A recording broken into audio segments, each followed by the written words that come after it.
सार्वमंथन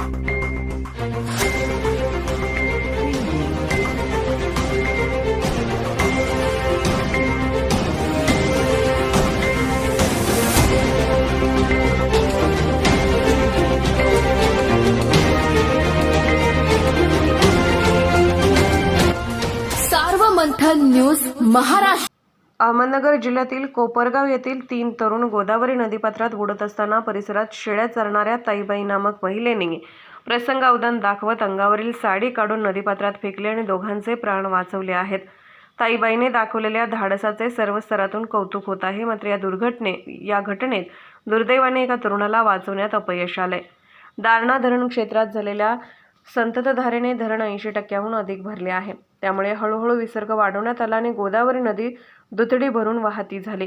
परिणामी नदीच्या काठावर असलेल्या विद्युत मोटारी सुरक्षित काढण्यासाठी शेतकऱ्यांची लगबग सुरू झाली। कोपरगाव तालुक्यातील तरुण शेतकरी संतोष भीमाशंकर तांगतोडे, प्रदीप भीमाशंकर तांगतोडे आणि अमोल भीमाशंकर तांगतोडे हे तिघे भावंडे नदीतील मोटर काढण्यासाठी मंजूर येथील गोदावरी नदीपात्रात उतरले।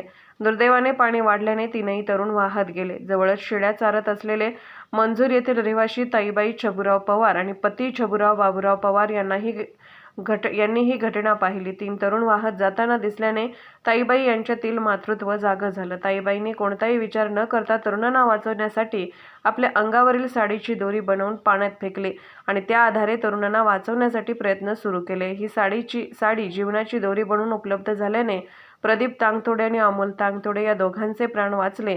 मात्र त्यांचा बंधू संतोष भीमाशंकर तांगतोडे वय 25 हा नदीपात्रात बुडाला। दुर्दैवाने या घटनेत संतोषाचा मृत्यू झाला असून रेस्क्यू टीमच्या मदतीने त्याचा मृतदेह बाहेर काढण्यात यश आले। मात्र ताईबाई पवार यांनी देखील दाखवलेल्या प्रसंगावधानामुळे प्रदीप आणि अमोल तांगतोडे या 2 तरुणांचे प्राण वाचल्याने ताईबाईच्या कामगिरीचे सर्व स्तरातून कौतुक होत आहे।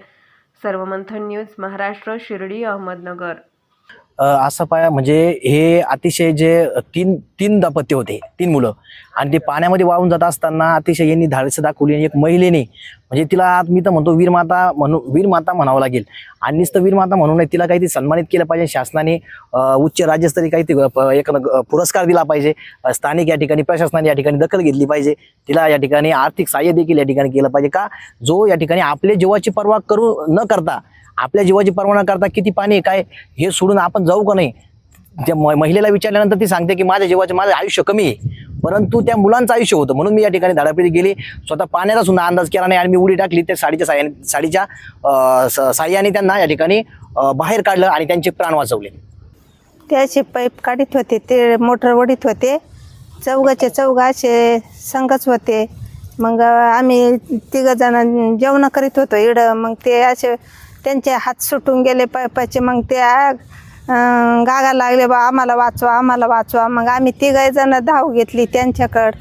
आम्ही असे आम्हाला पाणी पुढं कळाना बा, इतकी धाव पळत सुटलो।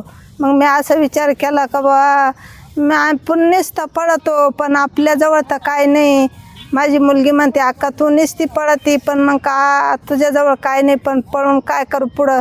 असं ध्यानात आलं बा माझ्यावाल्या का आपलीच साडी आपणच सोडायला पाहिजे आणि त्यांचा जीव वाचवायला पाहिजे पुढं। माझे पती पण मग पुढं त्यांना सांगितलं, तुम्ही पुढच्याकडे धाव घ्या, मी यांच्याकडे धाव घेते। छाती इतक्या पाणी होतं का कमरा इतकं होतं, मला पुढचं काहीच नाही कळालं।